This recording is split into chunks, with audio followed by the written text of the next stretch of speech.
This is a day I've been looking forward to for 2.5 years.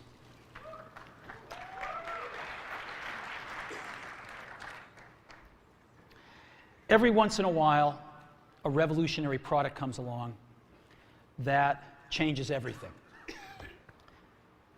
And Apple has been, well, first of all, one's very fortunate if you get to work on just one of these in your career. Apple's been very fortunate. It's been able to introduce a few of these into the world. In 1984, we introduced the Macintosh. It didn't just change Apple, it changed the whole computer industry.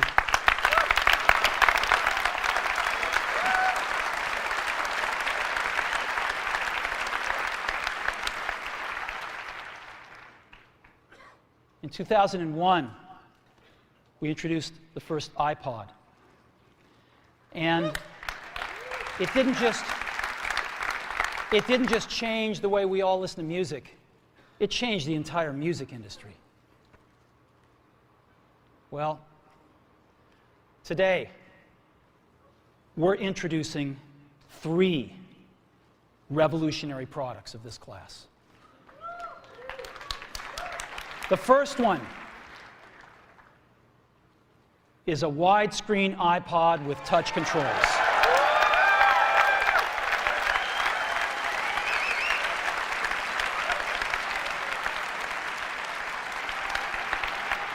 The second is a revolutionary mobile phone.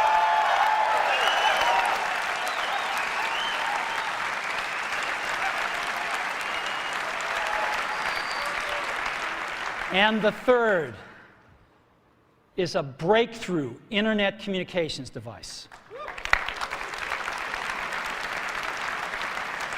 So, 3 things: a widescreen iPod with touch controls, a revolutionary mobile phone, and a breakthrough internet communications device.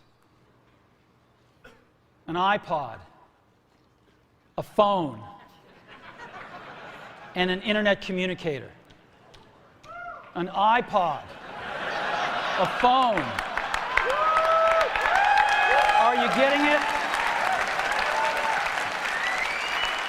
These are not 3 separate devices. This is one device. And we are calling it iPhone. Today, Apple is going to reinvent the phone. Now, we're going to start with a revolutionary user interface. It is the result of years of research and development, and of course, it's an interplay of hardware and software.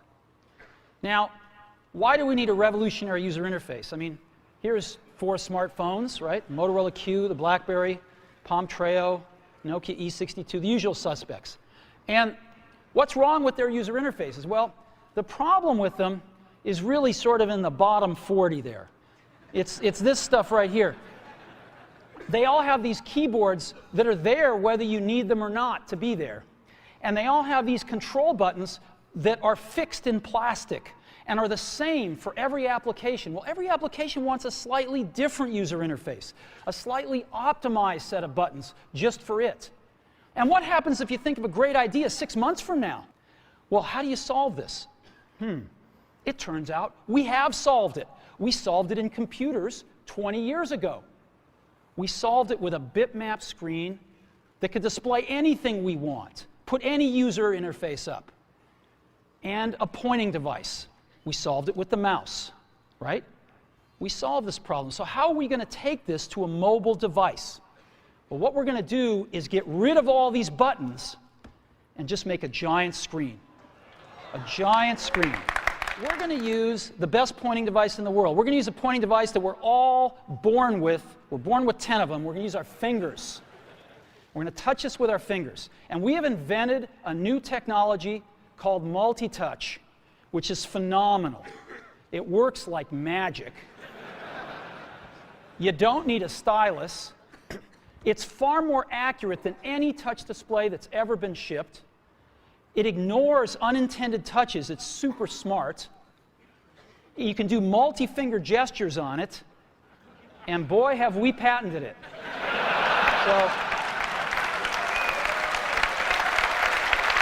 So, now software on mobile phones is like, it's like baby software. It's not so powerful. And today, we're going to show you a software breakthrough. Software that's at least 5 years ahead of what's on any other phone. Now, how do we do this? Well, we start with a strong foundation. iPhone runs OS X. Now,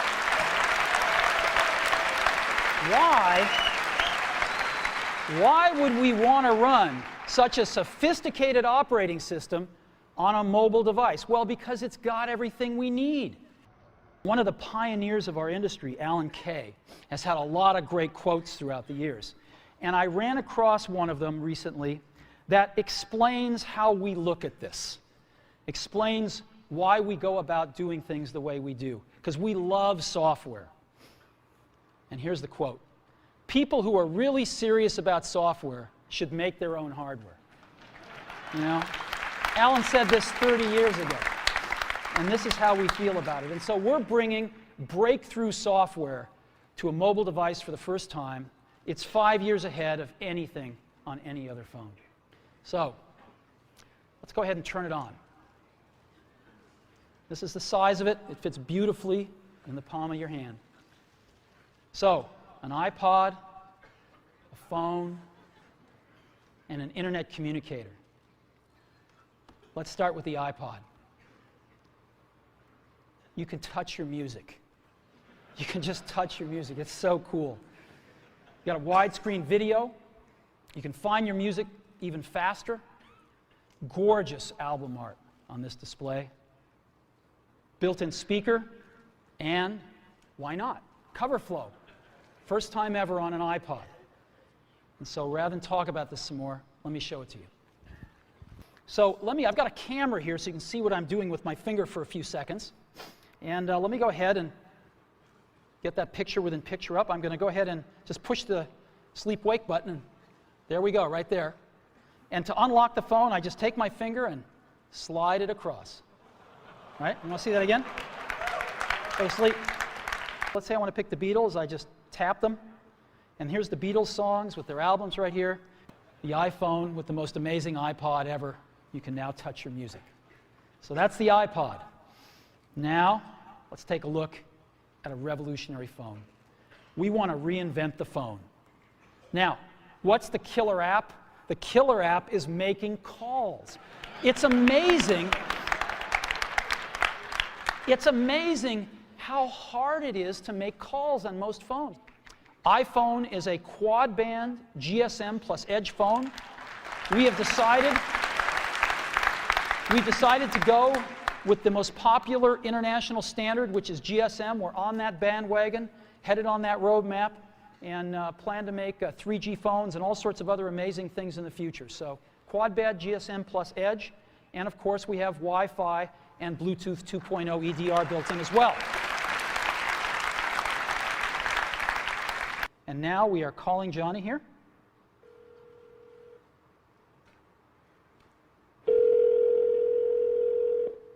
I could turn on a speakerphone like this if I wanted to. Hello, Steve. Hey, Johnny, how you doing? I'm good. How you doing? Well, it's been 2.5 years, and I can't tell you how thrilled I am to make the first public phone call with iPhone.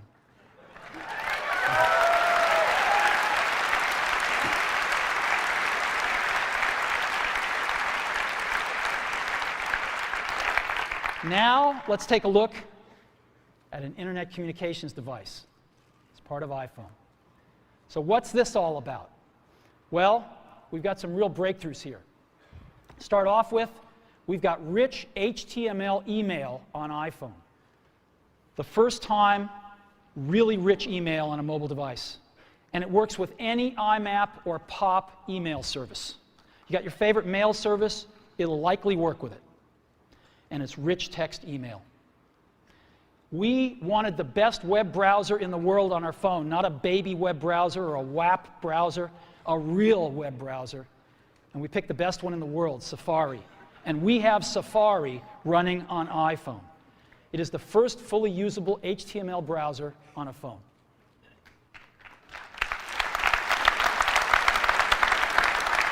Third,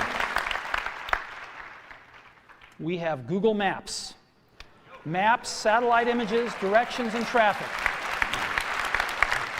This is unbelievable. Wait till you see it. We have widgets, starting off with weather and stocks. And this communicates with the internet over Edge and Wi-Fi, and iPhone automatically detects Wi-Fi and switches seamlessly to it. You don't have to manage the network, it just does the right thing. So let's go to the web. And here we are. I'm going to load in.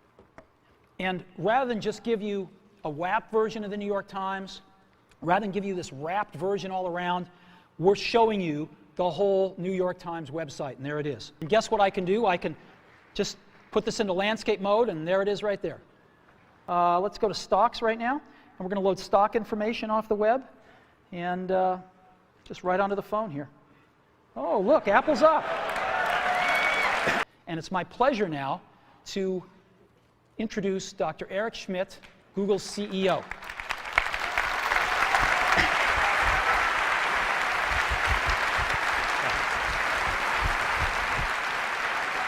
Congratulations, Steve. What an incredible job.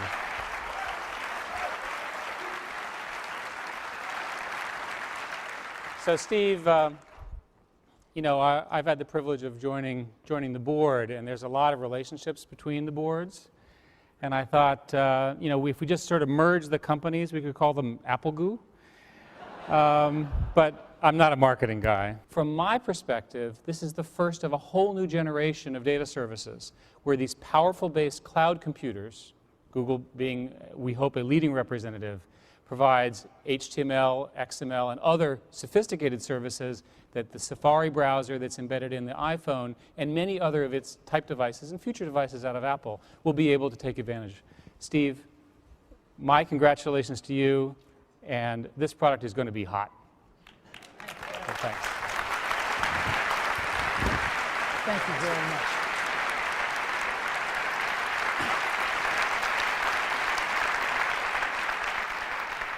Now, you also can't think about the internet without thinking about Yahoo.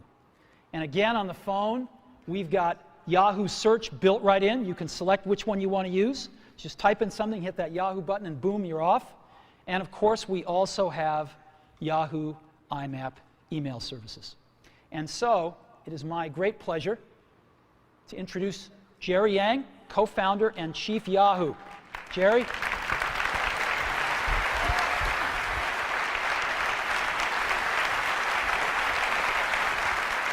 Congrats. Thank you. Thank you. Thank you, Steve. I'm not a board member of Apple, but I would love to have one of these too, obviously. Wow, all this for a phone, pretty incredible, and what a great device, Steve. We are really proud at Yahoo to be partnering with Apple. So, Steve, my address, you got it all. Please send it to me. Thanks again. Thanks, Great Jerry. to be your partner. Thank you.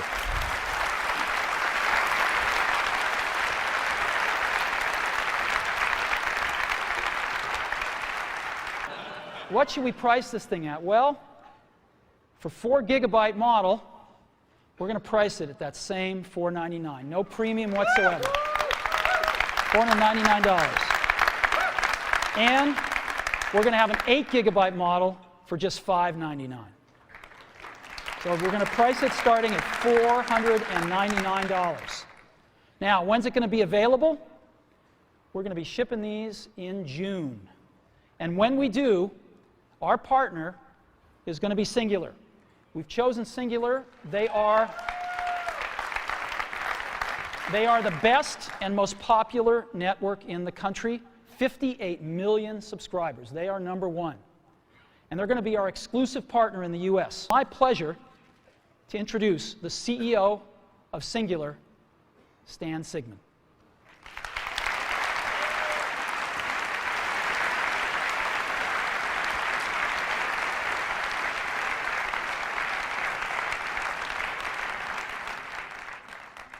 Congratulations, my friend. Thank you. Welcome, That is super. Stan. Thank you. Thank you. You know, Steve and I first met about 2 years ago in New York City when he shared with me this vision that he had for this product. And we've been working on it for some time and actually entered into a contractual agreement without us ever seeing the device or the phone. And that was because of the confidence that I have in Steve and his leadership team to deliver on the vision that they have. And every time I see this, it's just wow. It's just wow. It's really, really cool. You've exceeded my expectations.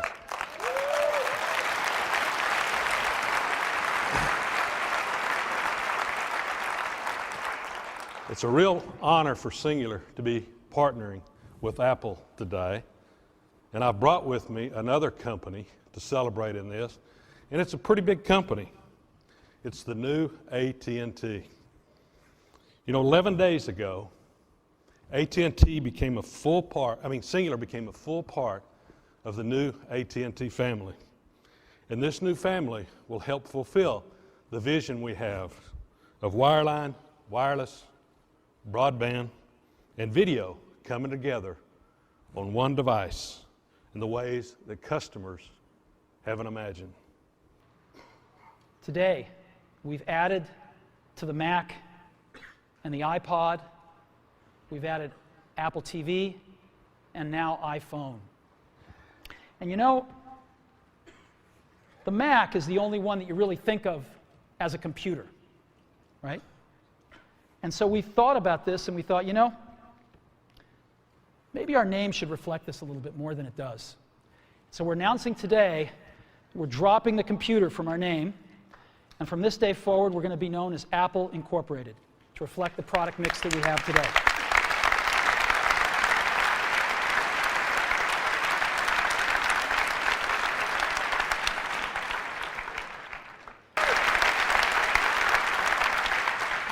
There's an old Wayne Gretzky quote that I love. I skate to where the puck is going to be, not where it has been. And we've always tried to do that at Apple, since the very, very beginning. And we always will. So thank you very, very much for being a part of this.